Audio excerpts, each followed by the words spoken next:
Alright, now we just go over here. Yeah, she's doing. Commander? What's your opinion on the last mission? Not sure I buy Dr. Tassoni's story about her and her mom not talking. They're family, right?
I think she's being straight with us. Or at least, I don't think she lies very often.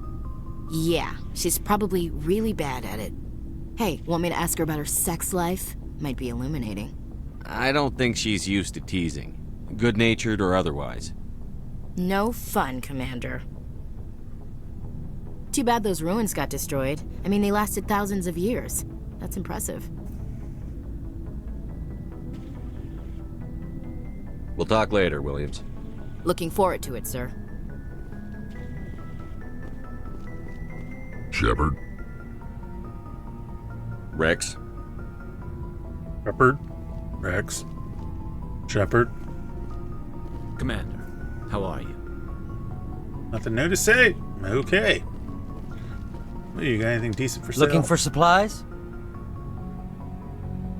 Yes. Let's see what you've got. You bet, Commander.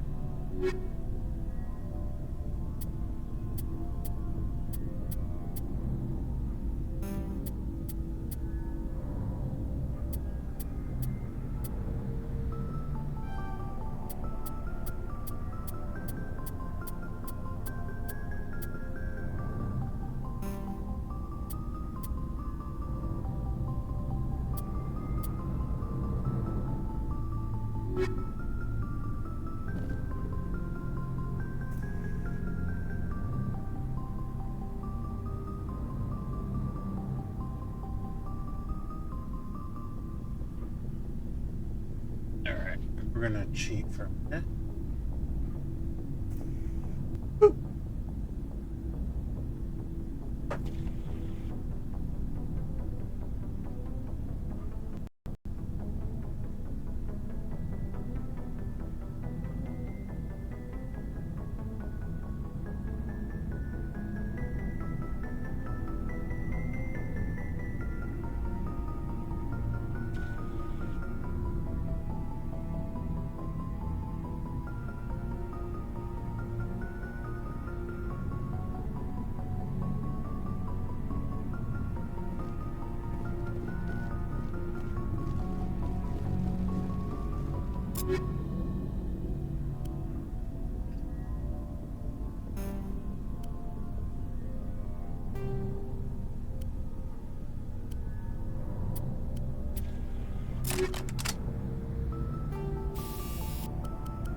quick.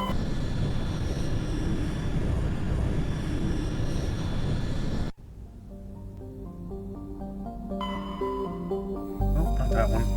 Been there, done that. Look at these.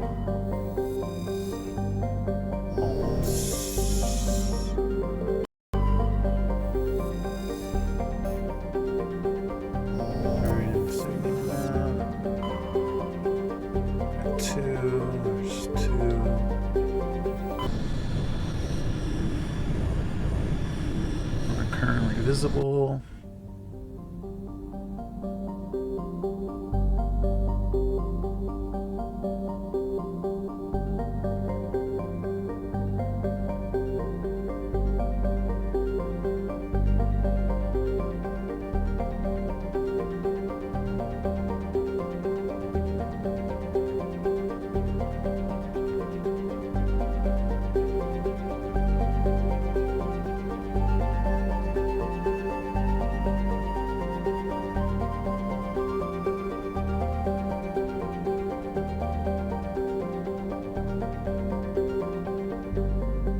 Start out here at the furthest reaches and work our way around.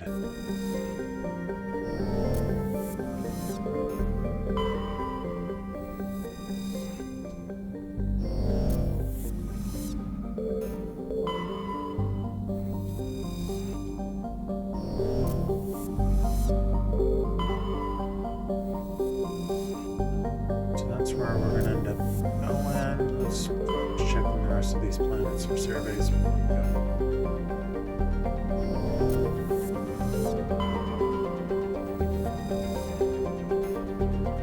Heavy metal. Found a small deposit of iridium. It's over here. No.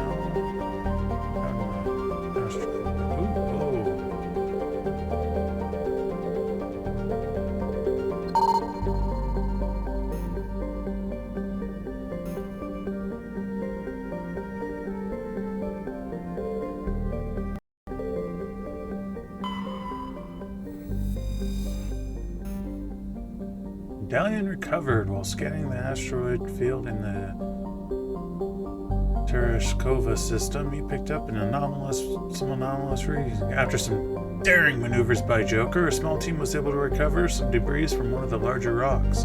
Among the items discovered was a League of One medallion.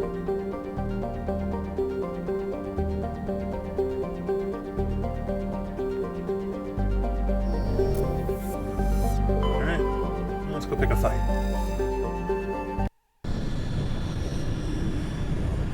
Oh, it's bright. Whew.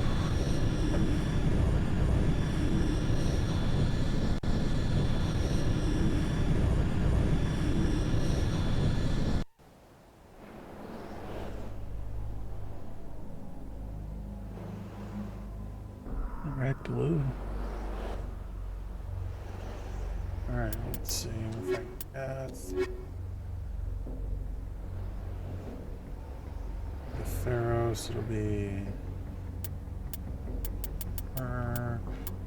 area.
On my way.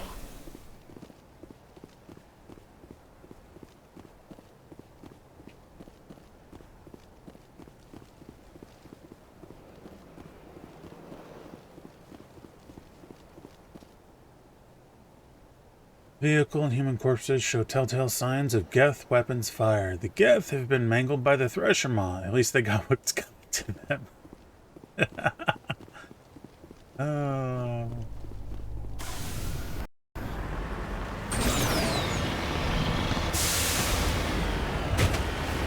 Seems it's broken.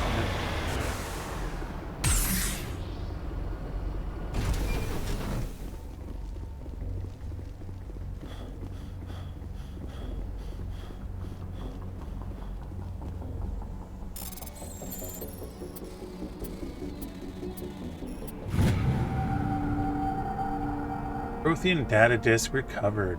In ruins, you discover a Prothean data disk must be have been dropped by one of the Thresher Maw's many victims.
Oh crap.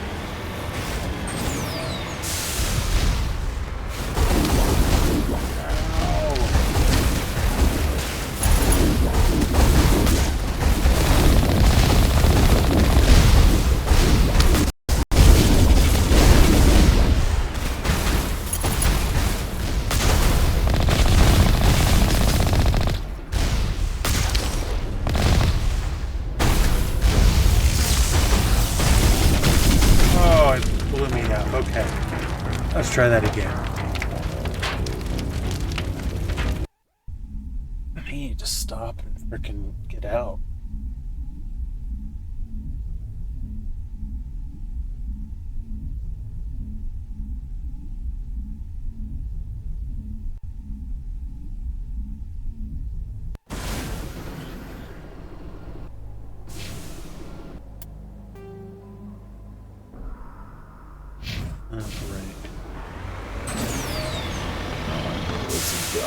Let's go pick a fight with the Thresher Maw again.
Engage.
That one was easy.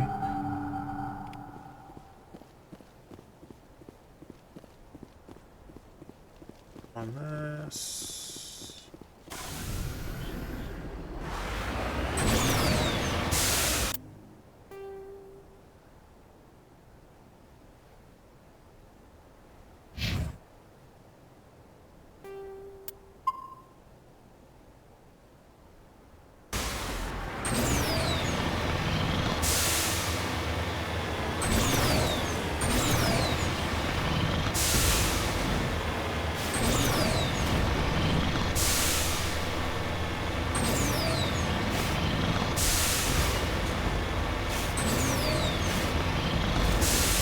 This is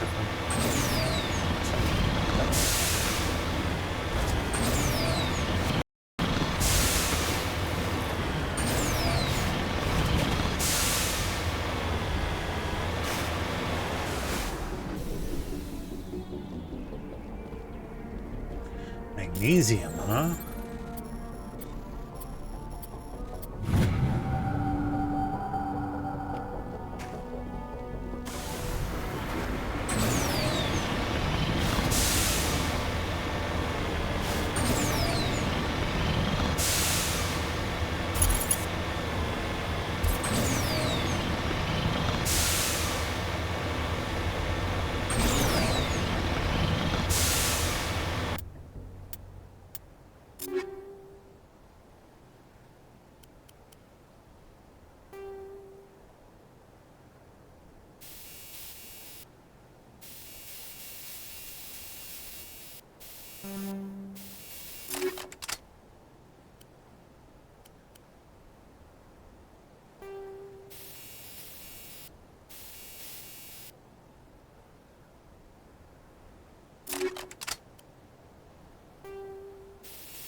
Clear.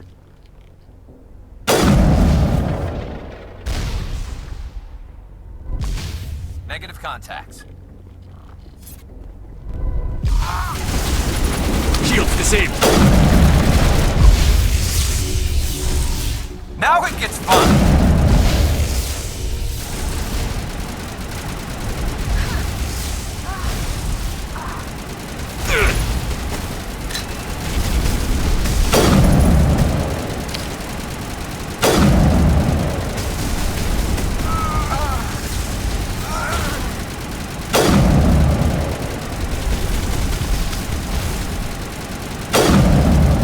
Guns down! Hell.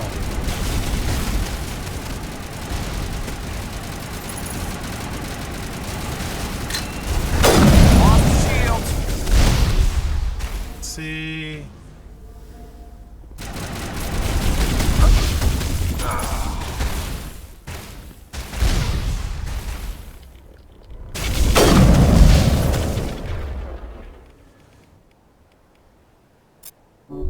I'm better now.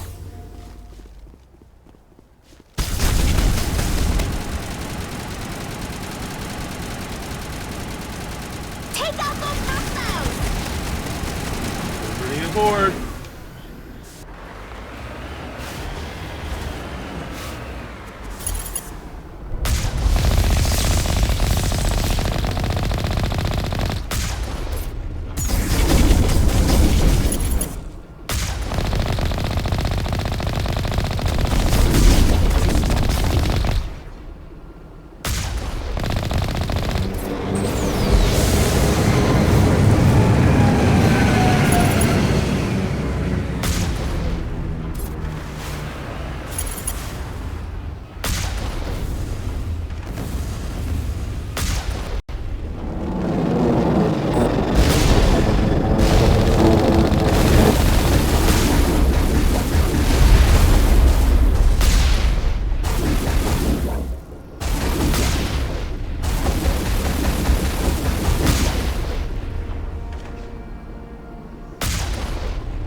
Just one more outpost left.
And boom, done.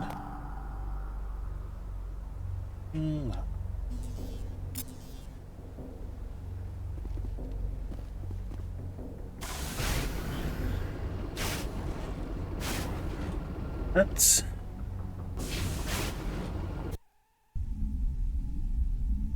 go back to my ship.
There's an outpost there.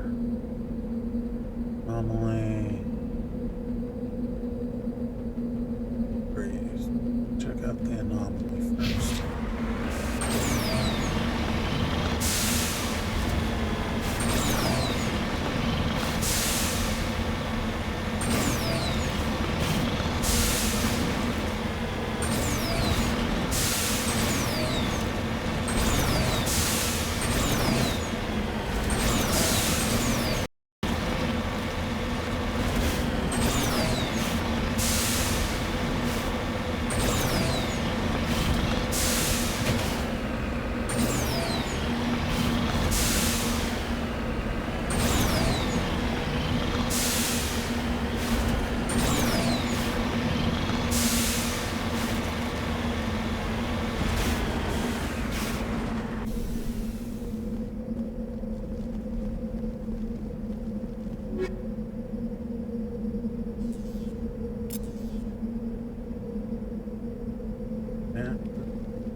Abruptly abandoned.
We got a medallion recovered.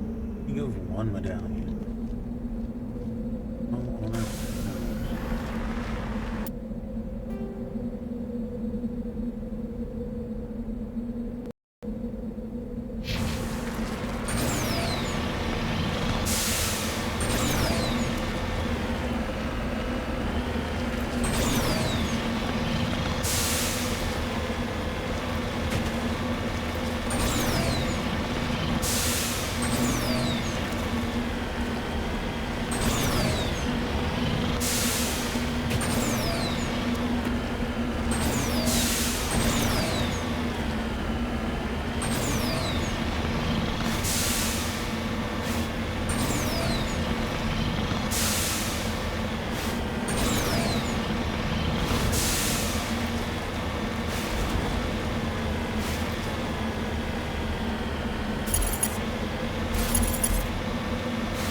functioning objects. You...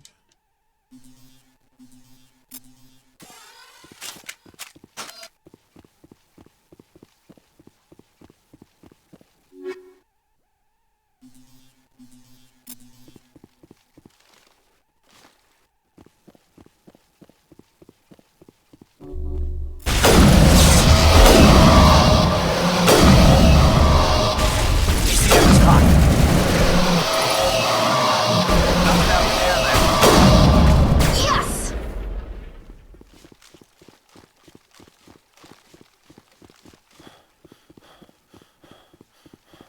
Sorry, there might be loot or something in here. Gotta check. Gotta look!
Okay.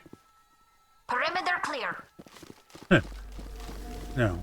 Room clear. We have no idea if the actual perimeter is clear.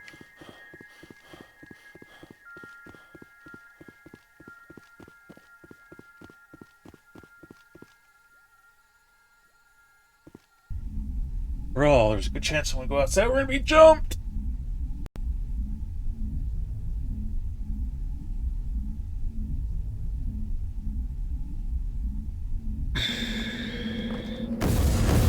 Over there!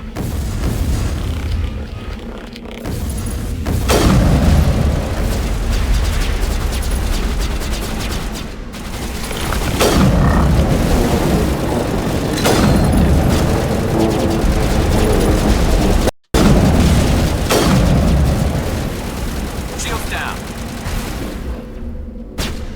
Now I'm ready. Lost shields!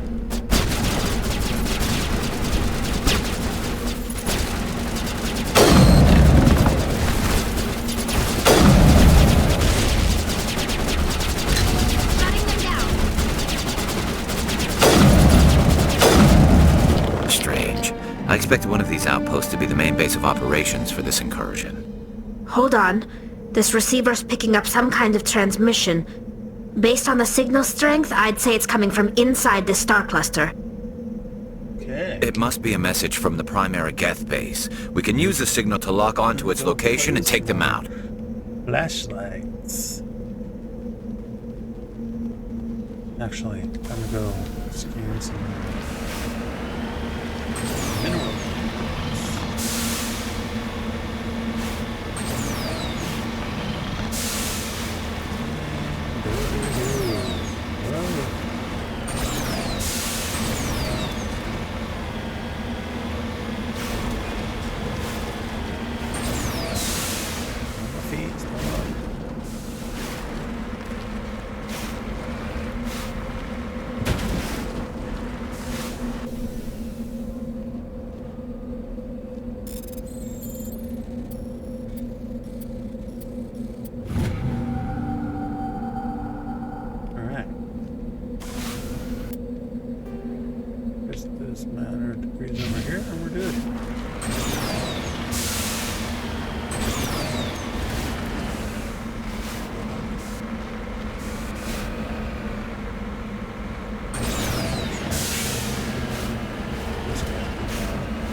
On my way.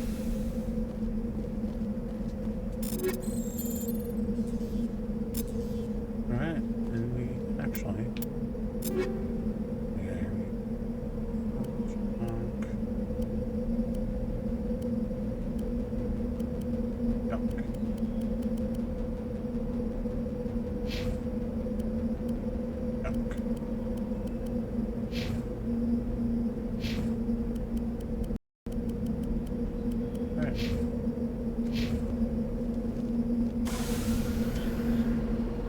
Return to Normandy. Black Rocco.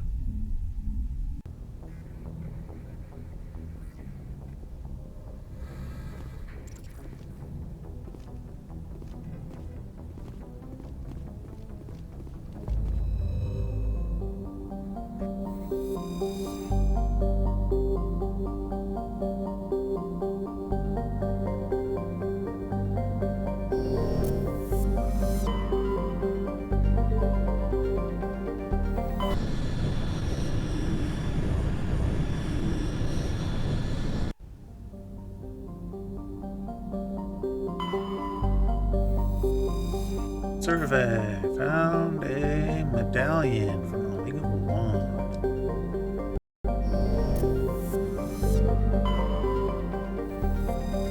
Survey says light metal. Beryllium.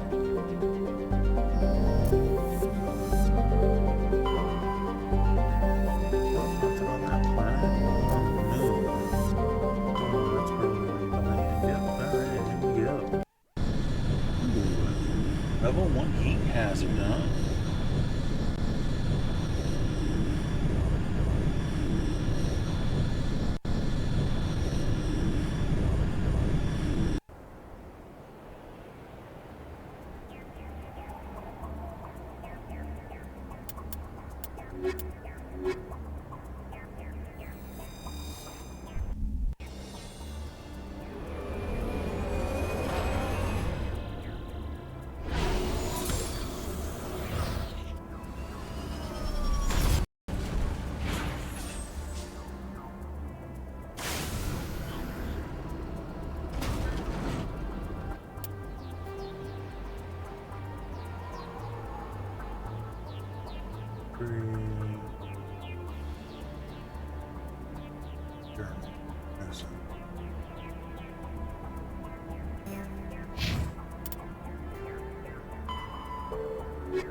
Capsule. And it's found. Matriarch's writing. There's several artifacts stored here, all worthless except for one of Matriarch Selenaga's writings. Whether it was uncovered at this dig site or elsewhere is unclear. Back in 3.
Go. Hit the enemy base. Oh, crap.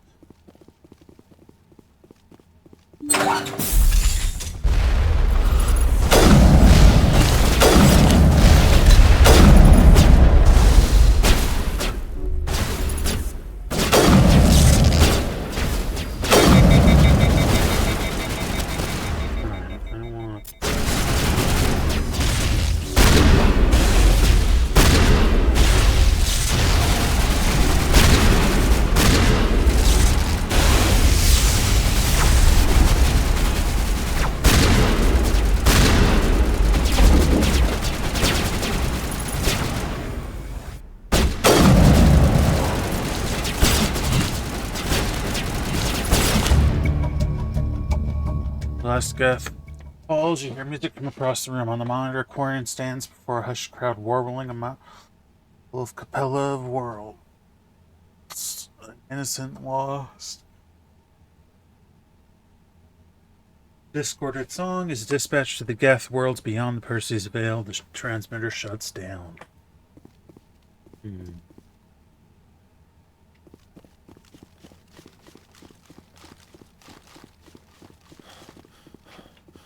Not done yet. So.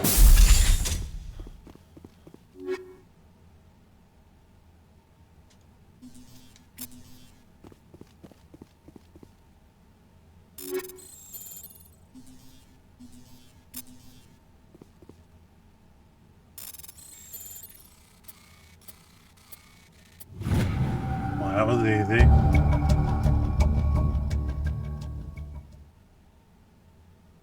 Number of encrypted data files in the proper hands that could reveal much about the evolution of Geth since the banishment of the Quarians. Download data. Alright. Check upstairs, make sure there's nothing hiding up there. Doubt it, but, you know, loot.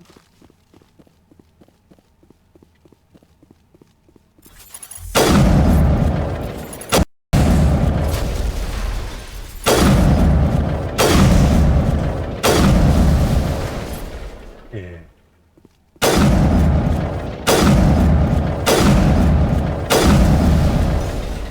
Probably just break into these stairs. Alright, let's get out of here.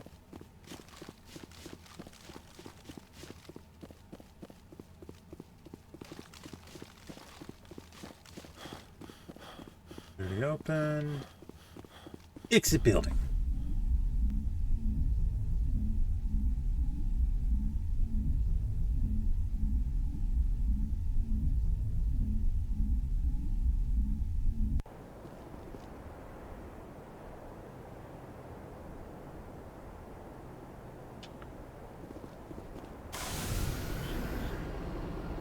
Return to Normandy.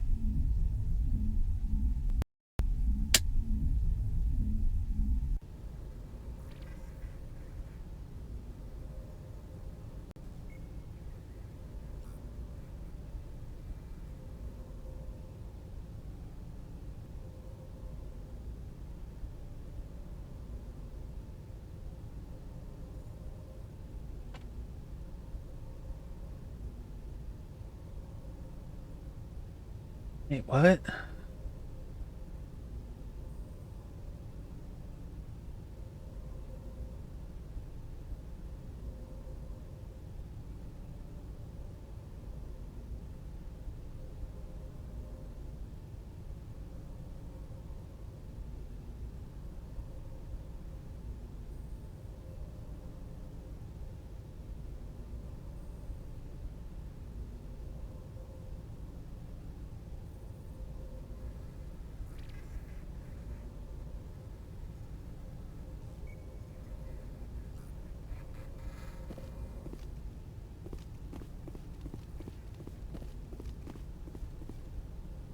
Message from Admiral Hackett, Commander. Patching it through.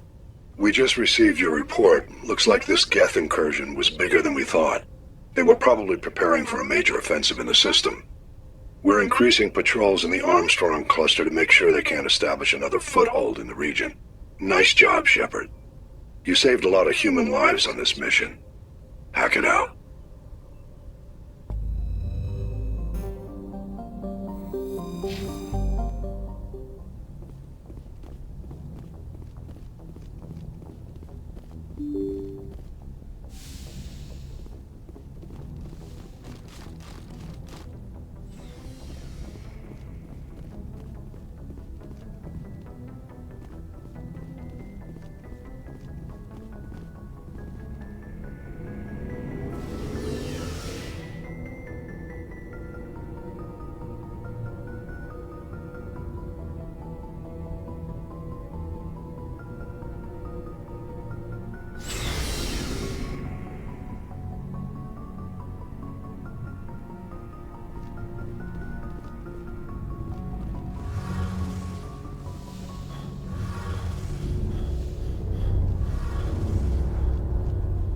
Shepard, I need to talk to you. It's important. Of course. Something wrong? You know the data you took from those Geth control nodes? The information you uploaded to Alliance Control? I want a copy of it. You want to bring this data back to the migrant fleet? Those files have information that could be vital to our efforts to understand the Geth. It could be the key to helping us reclaim our homeworld. If I give you this data, your pilgrimage is over. You'll go back to your own people. Not right away. I'll stay with you as long as it takes to stop Seren. But my people need this. You think you can use this information to destroy your enemy? Not right away. We will need to study it. It could take years, but it will give us new insight into how the Geth have changed and evolved over the past centuries.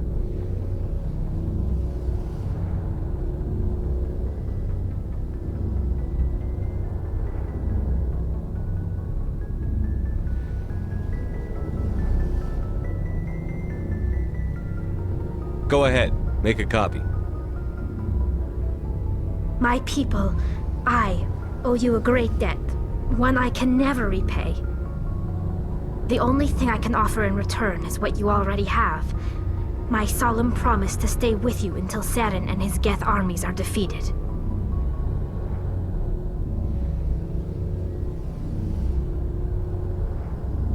I never wanted anything more. Thank you, Shepard.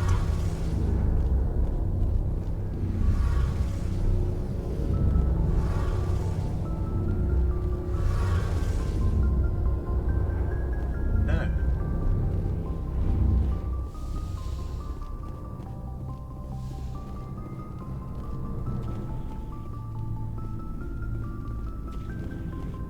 What do you want, Shepard? Why did you become a mercenary? Lots of reasons. Such as? Such as, I needed to get out of our system. I needed to eat. I needed to survive. Why not stay and help your people? I tried to help. That's why I had to leave. What happened? I was betrayed. I was head of a small tribe. We were trying to restore order after the war, but the other tribes were against us. They followed Jared, one of the few warlords who survived the war with the Turians. But he was old, and so were his ideas. He wanted to continue the war. He wanted us to fight. Turians, Solarians, each other. It didn't matter who, as long as we were fighting. What did you want? I just wanted Jared to shut up, to stop his ranting. I wanted him to stop leading the tribes astray. But he couldn't understand how much things had changed. We didn't have the numbers to go to war. Even if we did, the genophage made sure we couldn't replenish our numbers fast enough. I told him all to forget about war. We needed to focus on breeding, at least for one generation. And for a while, we were getting through. Some of the tribes started coming around. I take it the warlord didn't appreciate that. No, he didn't. He arranged a crush with the tribes, a meeting on neutral ground. He wanted to talk. We met at the Hollows, near the graves of our ancestors. The skulls of our dead laid bare to remind us where we come from and where we all go. It's as sacred as any Krogan place can be. Violence is forbidden. It sounds like a trap to me. You must have suspected as much. I did. But when your father invites you to a crush, well, there are some laws that even we hold sacred. Jared was your father? He was. Until that day. We talked, but we didn't get anywhere. When it was clear that I wouldn't join him, he gave the signal. His men leapt from the graves of our ancestors like Krogan undead. The few that were loyal to me died quickly. I escaped with my life, but not before I sank my dagger deep into my father's chest. That is why I left, and that's why I'll never go back.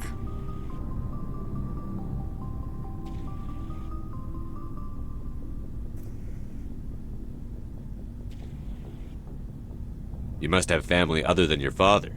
Don't you miss them? You trying to make me cry, Shepard? I've got some unfinished business with my family, but that's all.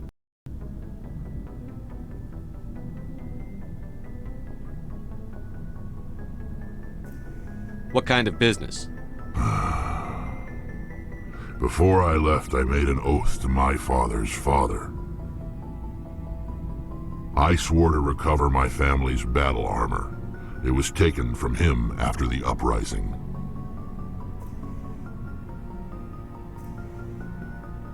What's so important about this armor? It's a relic. Useless, really. but it was worn by 5 generations of my family before the war. It's rightfully mine.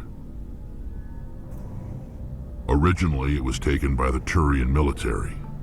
We weren't allowed armor or weapons after the war. Now, it's in the hands of Ton Actus, a Turian scum who collects relics from the war. He's made millions selling Krogan artifacts that were stolen from my people. He's got several bases where he stores his goods, all fortified and guarded. I just don't know which base has my family's armor. Just tell me where to start looking. I'll upload the data to your nav system. But Commander, I want to be there when you find him. Are your people really dying? We're sure not getting any stronger. We're too spread out. None of us are interested in staying in our own system.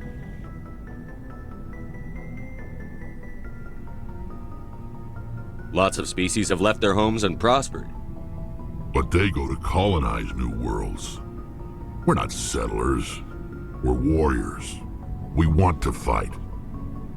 So we leave. Hire ourselves out. And most of us never go back.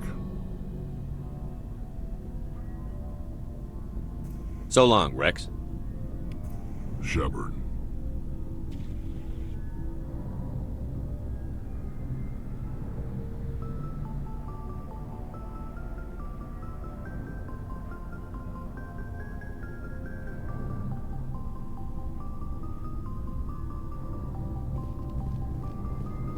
Oh, before I go, you said you're serving with Commander Shepard now? We saw him on the news here. He's cute. Later, sis. Tell me you didn't hear that. Afraid I did. Oh, shoot me now. One of my sisters. That's Sarah, the youngest. Surprised to see you here, sir. Thought you'd be chatting up what's-her-name? Tassoni? Liara, why would you think that? Scuttlebutt says you got a bit of a thing for her. I can understand why. The crew's off limits with the regs against fraternization. And at least she looks like a woman. You think I'm interested in Liara because she's the only one I'm allowed to date? So you are interested in her. Of course, it could be politics. Alien diplomat's daughter, us under orders to make nice with the bug-eyed monsters. What's up? You didn't come by to eavesdrop on family mail. Your family seems to be important to you. Yeah, we've always been close. Me and my sisters especially. With Dad on duty so much, I had to help Mom raise them. Did your father serve with the fleet? Yeah, took any crap posting he could get that offered space time. You know what? He worked his ass off trying to get recognized, but he never made it above serviceman 3rd class. He was real proud when I made Chief. First thing he did was salute. What about your mother? You haven't mentioned her. You must know what military wives are like. Strong because they have to be, able to raise kids while Dad's away on a 6-month cruise. She has a degree in planetary geology. She and Dad both wanted to see new worlds. She gave up her career to raise us, though. You have more than one sister? Sounds like a big family. Yeah, I'm the oldest, then Abby, then Lynn. Sarah's the youngest. She's still in high school. With 4 girls, Dad used to say he felt more outnumbered at home than on maneuvers.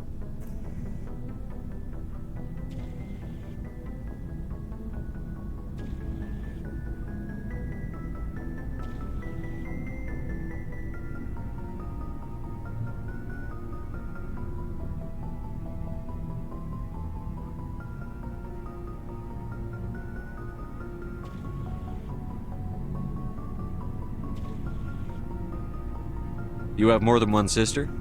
Sounds like a big family. Yeah, I'm the... With 4 girls, Dad used to say he felt more outnumbered at home than on maneuvers. Where did you grow up? All over. Same as you, I expect. We transferred a half a dozen times before I finished grade school. You go where personnel command sends you, right? I guess that's why I'm so tight with my sisters. We'd have to leave all our friends every 2 or 3 years. I was an only child, but I get the idea. At least one of my parents was always on duty. Yeah, military families, eh? With schedules like that, it's a wonder we ever have kids anymore. Things were tense between Sarah and me for a while. Then we bonded. Sounds like a story. Feel like sharing? Sarah got herself a boyfriend who wanted to go faster than she did, Mike. I didn't think he was a bad kid, just pushy. Lynn would send me these worried vid mails, and I'd tell her to relax. Where were you when this was going on? I was on active duty. Sarah's graduating high school this year. This was only a couple of years back. They were on Amaterasu. At the time, I was assigned to Chernobog. Same cluster, but a dozen LY away. Close enough to talk regularly, too far to make it back in an emergency. I couldn't afford a fast packet flight. If he really liked her, he wouldn't be pushy. Yeah, of course. If he didn't ask at all, I'd wonder if he thought Sarah was ugly. Damned if you do, damned if you don't. Mike thought they'd go for a romantic walk in the woods, because he figured it was past time they did the deed. She levered Mike face first into a tree and left. Didn't have a scratch on her. Good thing Mom and Dad had us all learn some kind of self-defense. I took emergency leave and walked Sarah to school for a few days.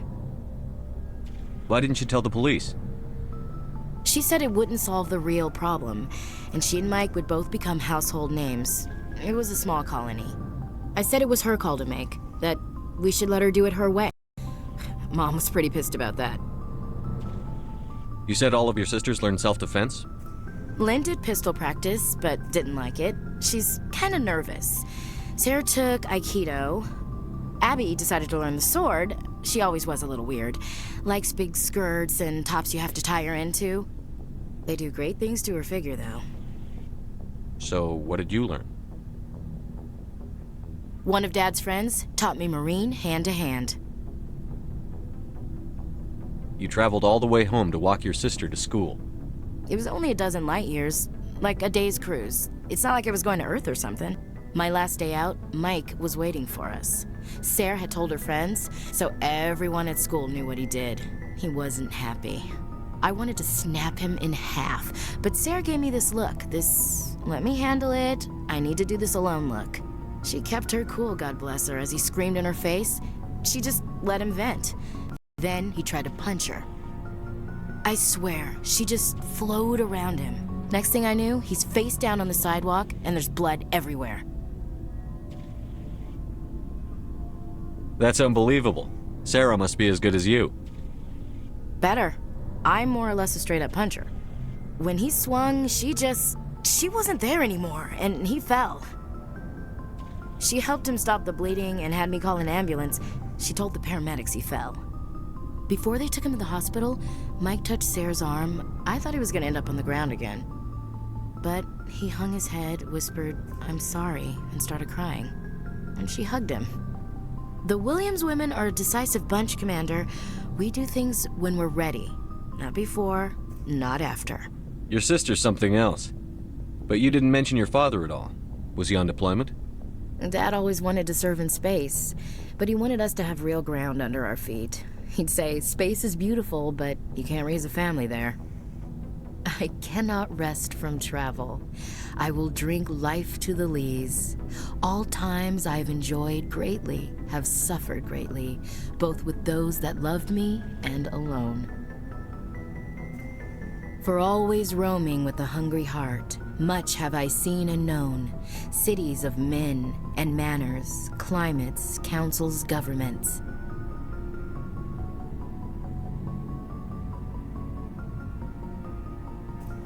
I never thought I'd hear you reciting poetry.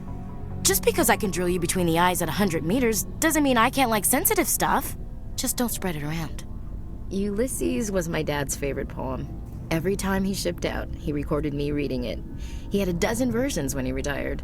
Does he still like it? I sure hope so. I read it to his grave every time I go home. Dad passed on a few years back. He's probably still watching, though. So behave. You mean from wherever we go after death? Dead on, Skipper. He's with God now. That's not a problem with you, is it? That I believe in God? You know that old saw, there's never an atheist in a foxhole? I've been in a lot of foxholes. Yeah, I guess you have. I've met a few people who were really weirded out by my faith.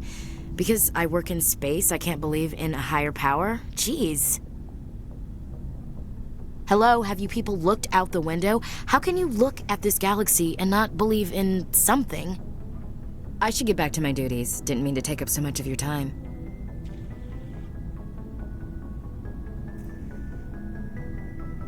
What's your opinion on the last mission?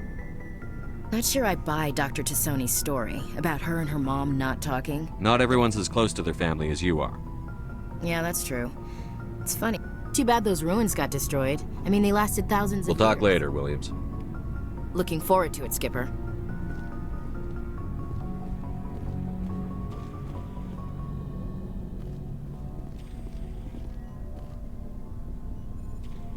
Commander, good to see you.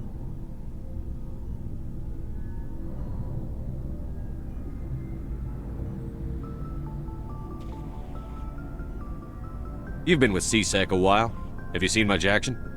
Well, not as much as you, but yeah, I've seen some interesting things. I'll bet you have. Anything in particular that stands out? I remember this Solarian geneticist I was sent to investigate. That case was a bit disturbing. What happened? Why were you investigating them? I was tasked with tracking black market trade on the Citadel. Most of it harmless, nothing I needed to pursue. But during the course of my investigation, I noticed an increase in the trade of body parts, organs mostly. We usually get a few of those, but not the numbers I was seeing. We weren't sure if there was a new black market lab or if some freak was harvesting organs from citizens.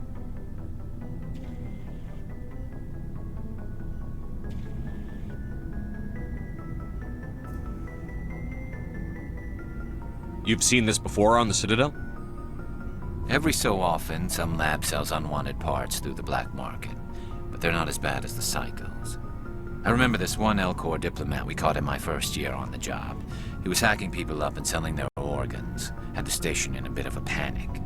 But this case wasn't that clear-cut. Turns out there was more going on than we first realized.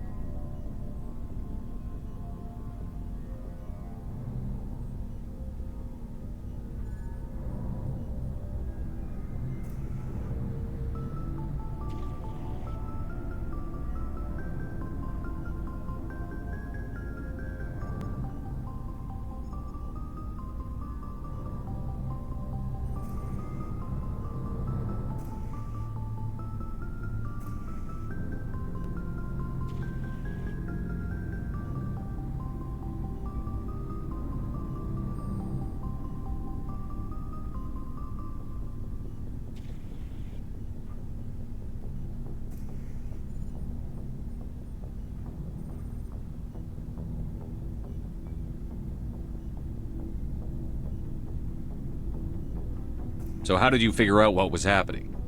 First, we got a hold of a sample and ran DNA tests. The weird thing was, the match led us to a Turian who was still alive and was very convinced he'd never lost his liver. After a bit of digging, I discovered this Turian worked briefly for Dr. Salion, the geneticist.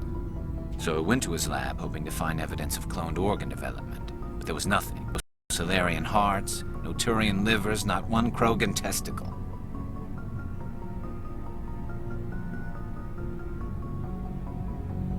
You're kidding, right? Why would anyone want Krogan testicles? Some Krogan believe that testicle transplants can increase their virility, counteract the effects of the genophage.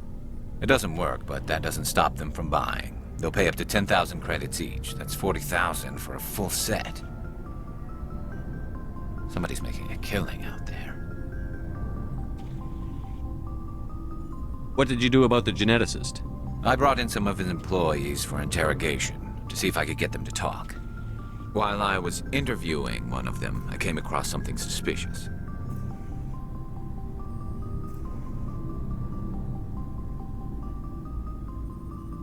You mean threaten? Was that really necessary? Maybe, maybe not. Either way, it paid off.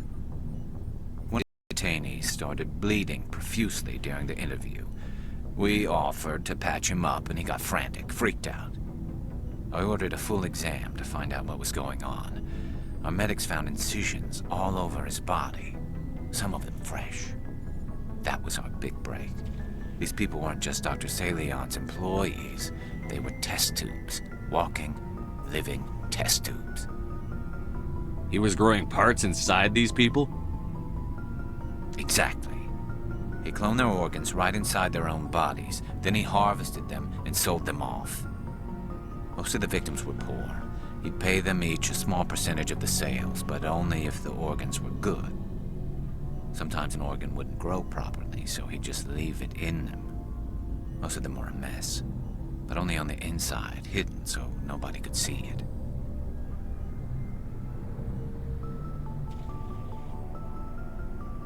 I hope he got what he deserved. That's the worst part. We never caught him. Why not? What the hell happened? He ran, blew his lab, grabbed some of his employees, and headed for the nearest space dock. By the time I found out, his ship was already leaving. He threatened to kill his hostages if we tried to stop him. But you went after him anyway, right? I ordered Citadel Defense to shoot him down, but CSEC headquarters countermanded my order. They were worried about the hostages, worried about civilian casualties if the ship was destroyed so close to the Citadel. I told them those hostages were dead anyway. He just used them to make more organs. But they wouldn't listen. Well, it's not worth the risk. You pursue the vessel and disable it. That's the best choice. They sent the military after him, but he got away just the same. Yes, they did. I went to Palin and told him what I thought of him and his policies. He said if I didn't like it, I could quit. Well, I almost did. All they had to do was disable that ship, stop him from running. Maybe the hostages die, maybe they don't, but at least we stopped the bastard responsible for it all. If you don't care about the fate of those hostages, then you're no better than he is. You're just a terrorist with a badge. Yeah, maybe you're right. It doesn't make it any easier, but I see your point. Just wish I could have stopped him. That's all. Do you have any idea what happened to Dr. Salion? I sent out feelers from time to time, hoping to find something. I thought I'd found him a while back. He changed ships and changed his name to Dr. Hart, his idea of a joke, I guess. I told the military, but they weren't convinced it was him. I got the transponder frequency for his new ship, but I just can't get anyone to check it out. I'll check out the coordinates when I get a chance. I was hoping you'd say that. But Commander, take me with you when you go. If it's Salion, I want to be there when you find him.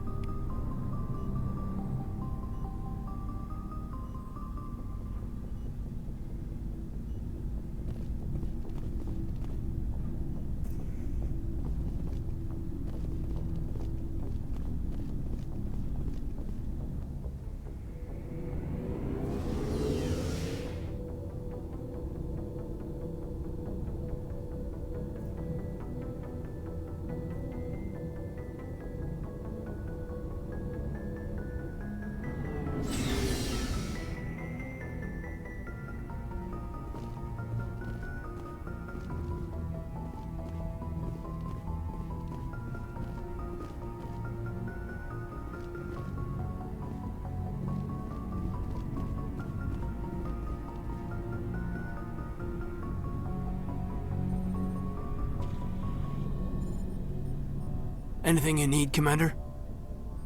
Just trying to get a sense of where the crew's at. Thoughts?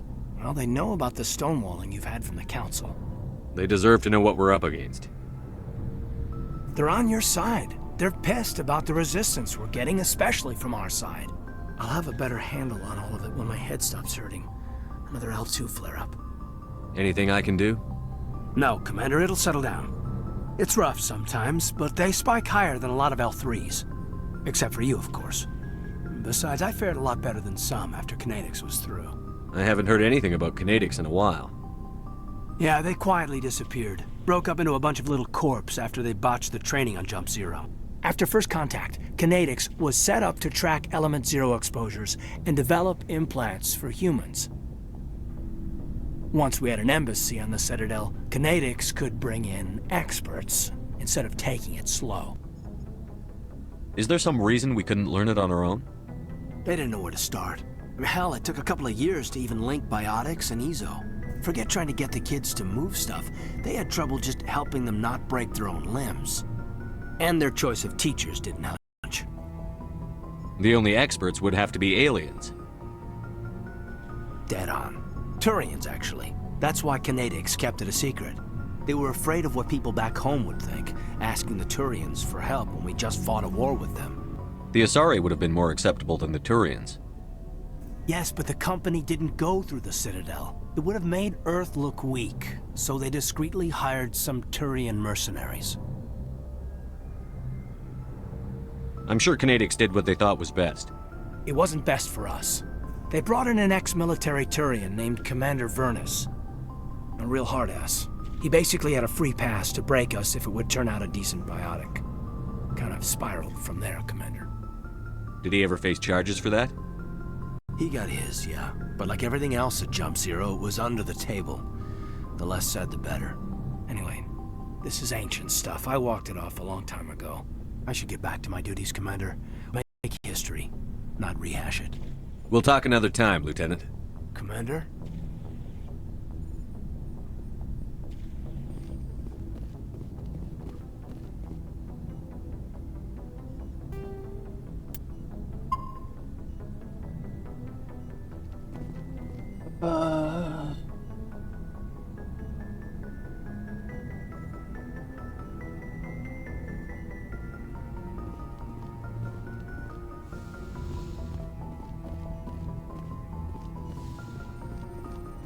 Yes, Commander? Is there something you need? I should go. Goodbye, Commander.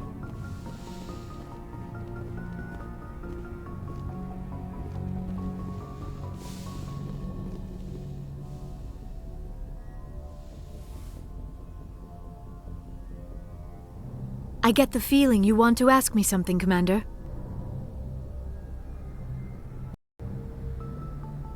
Maybe we could pick up where we left off. You were telling me about your interest in the Protheans. Actually, I think I was talking about my interest in you, and making a fool of myself in the process. As I said, I am not used to dealing with people, especially humans. I did not really know much about your species when we first met, Shepard. I found it hard to take humanity seriously. Your kind always seemed so rushed and high-strung. We don't have the luxury of time. An Asari can live for 1,000 years. We're lucky if we hit 150. That is true. At first I thought that was a weakness of your species. After spending time with you and your crew, however, I think it may actually be an advantage. You humans are creatures of action. You pursue your goals with an almost indomitable determination. It is an admirable trait, but also an intimidating one.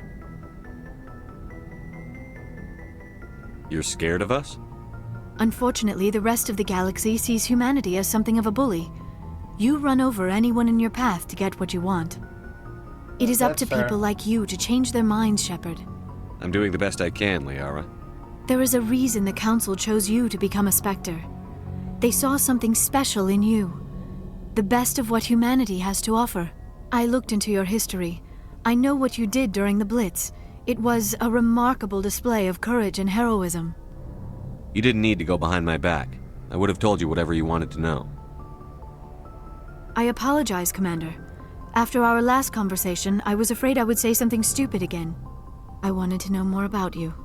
To understand what made you into the man you are. There is something compelling about you, Shepard. Are you sure you're interested in me? Or is it my visions of the Protheans? I admit, your connection to the Protheans had something to do with my initial interest, but it has grown beyond that. You intrigue me, Shepard, but I was not sure if it was appropriate to act on my feelings. It's not. I thought there might already be a relationship between you and Chief Williams. I care about Ash. A lot. I thought so. Still, I feel as if there is also some attraction between us, Shepard.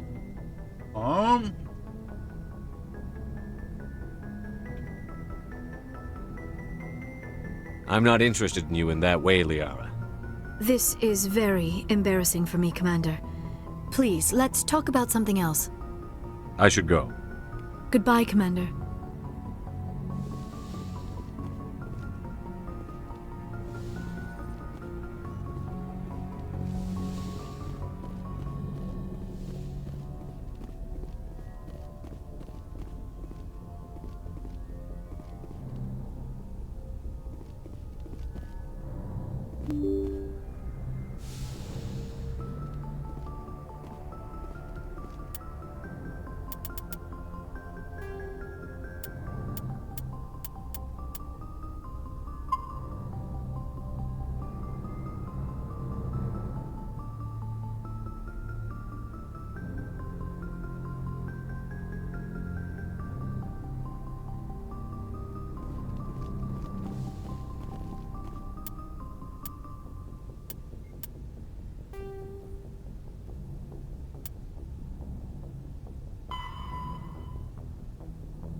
Coordinate system in the Horsehead Nebula.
Oh, cool, we found another legal one.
Alright.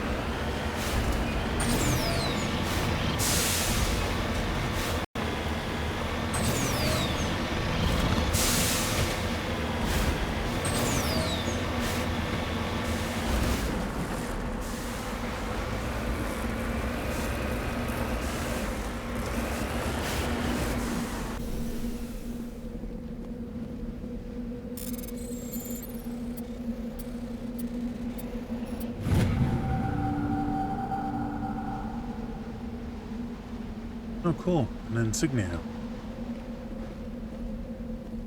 Ready.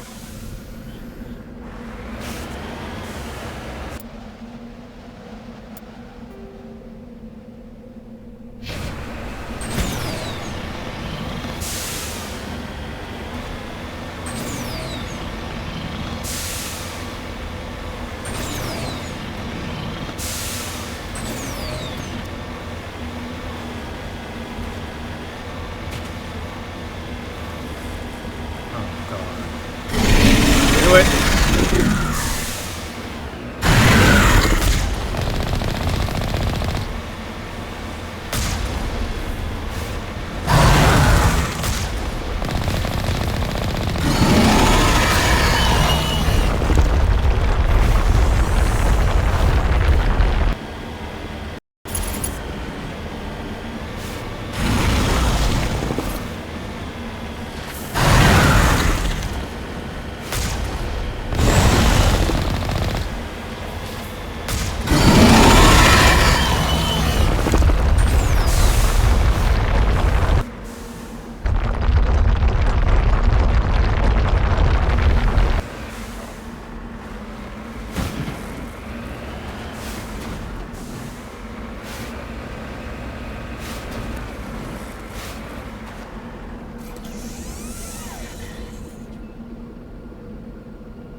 died or was killed.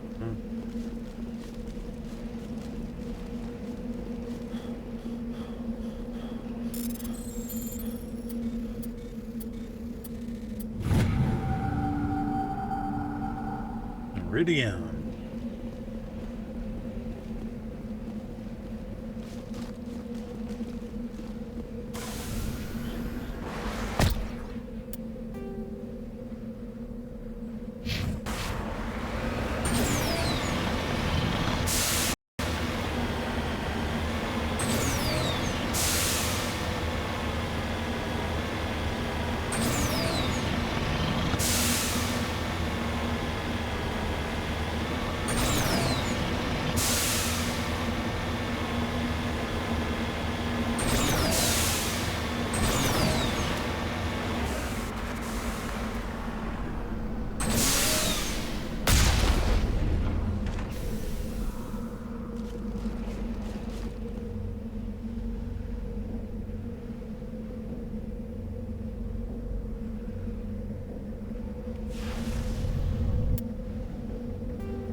Heading out. Hostile spotted. Get down!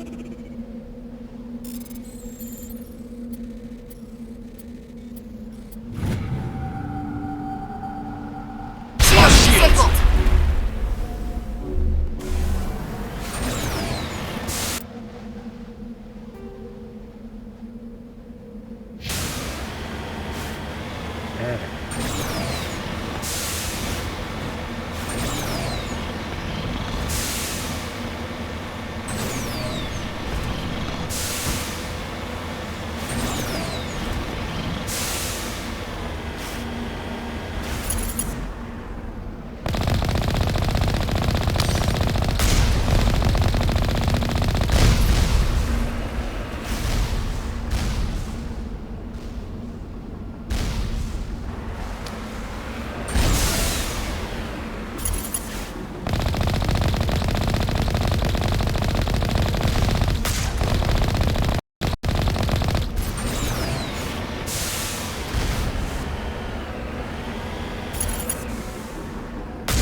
Hold the line!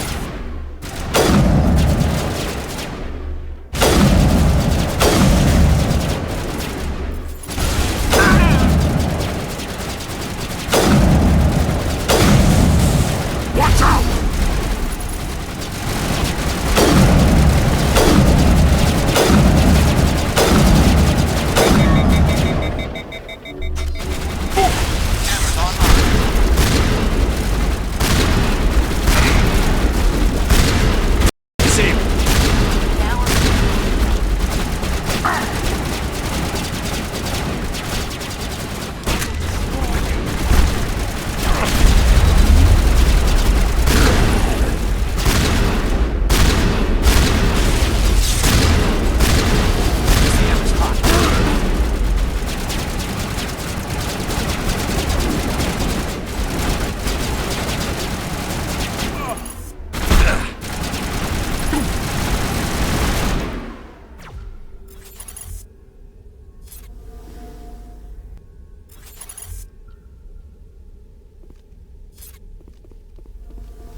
You must die!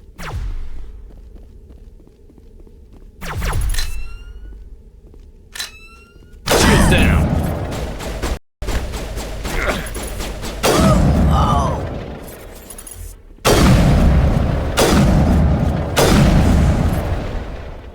Negative contacts.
Okay, let's go back to Normandy and do some lore reading.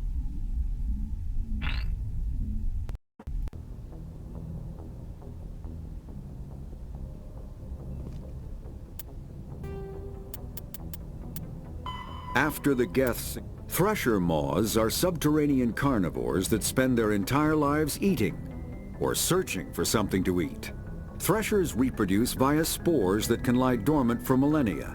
yet are robust enough to survive prolonged periods in deep space and atmospheric re-entry.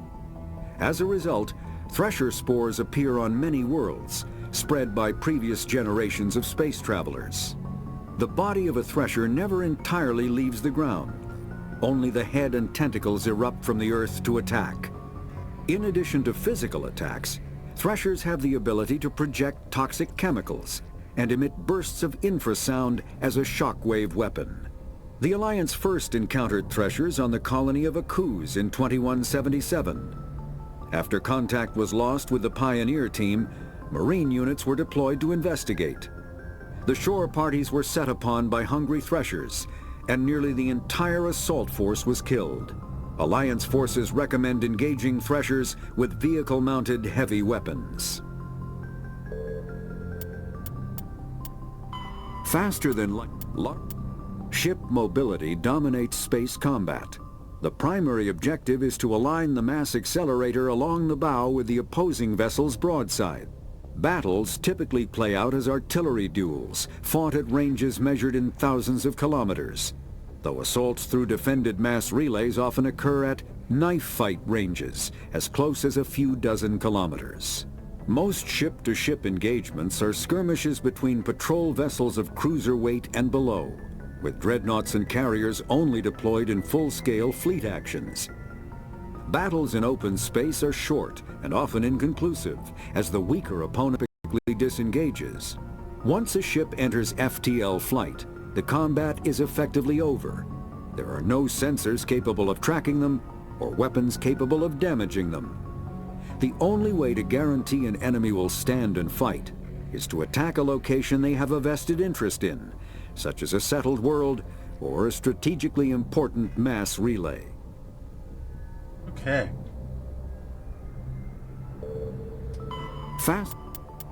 The Mako infantry fighting vehicle was designed for the System Alliance's frigates.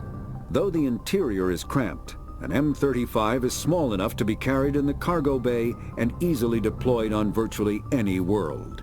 With its turreted 155mm mass accelerator and coaxially mounted machine gun, the Mako can provide a fire team with weapon support as well as mobility. Since Alliance Marines may be required to fight on any world, the Mako is environmentally sealed and equipped with microthrusters for use on low-gravity planetoids. The Mako is powered by a sealed hydrogen-oxygen fuel cell and includes a small Element Zero core. While not large enough to nullify the vehicle's mass, the core can reduce it enough to be safely airdropped. When used in conjunction with thrusters, it also allows the Mako to extricate itself from difficult terrain. All right. Ooh, we got a nice amount here. Let's go council races. Start with this one. Let's decide.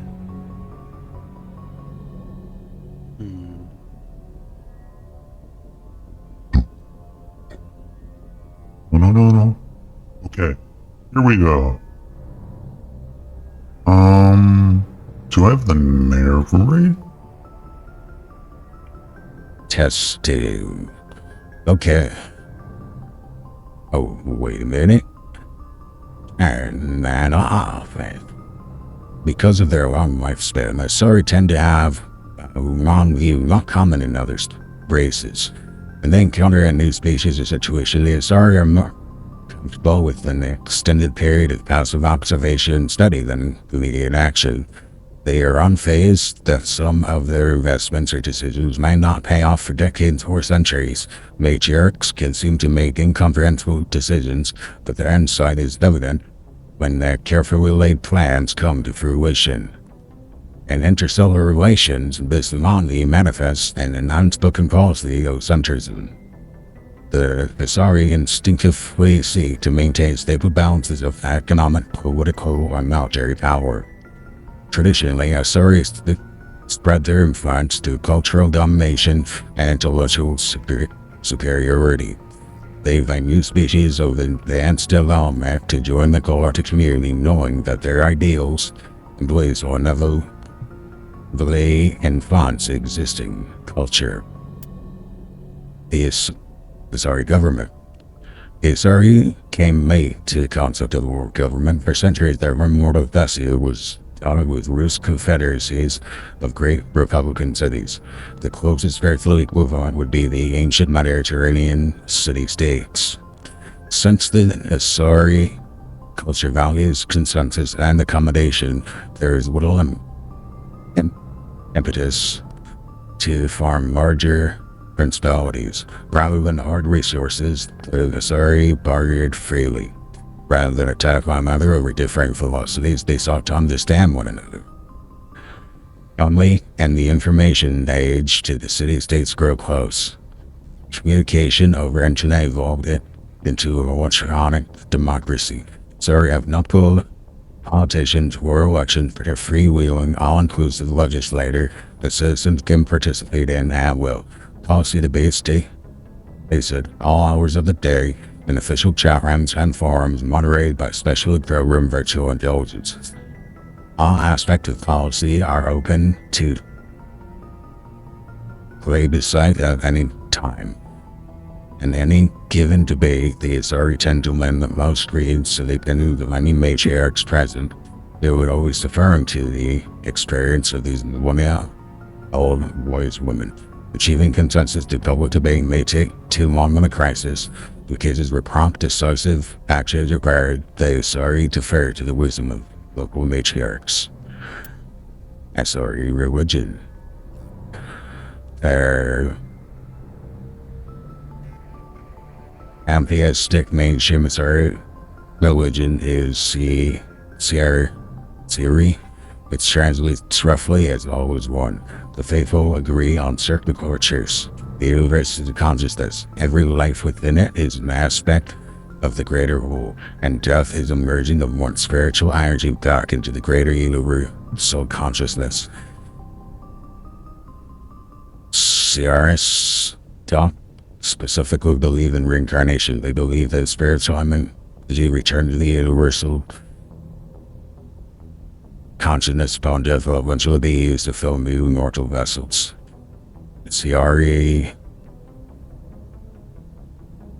became popular after the Asari left their world and discovered their ability to know with any form of life. This ability is seen as proof that all life is fundamentally similar. Asari priestesses see their role as promoting unity between the disparate shards of the universe's awareness. For the rise of the Asari pantheism, Asari religions were as diverse as their political opinions. The strongest survivor of those days is a monotheistic religion worshipping the goddess Athame. Like the Asari, the goddess cycles through the triple aspects of maiden, nature, and matriarch.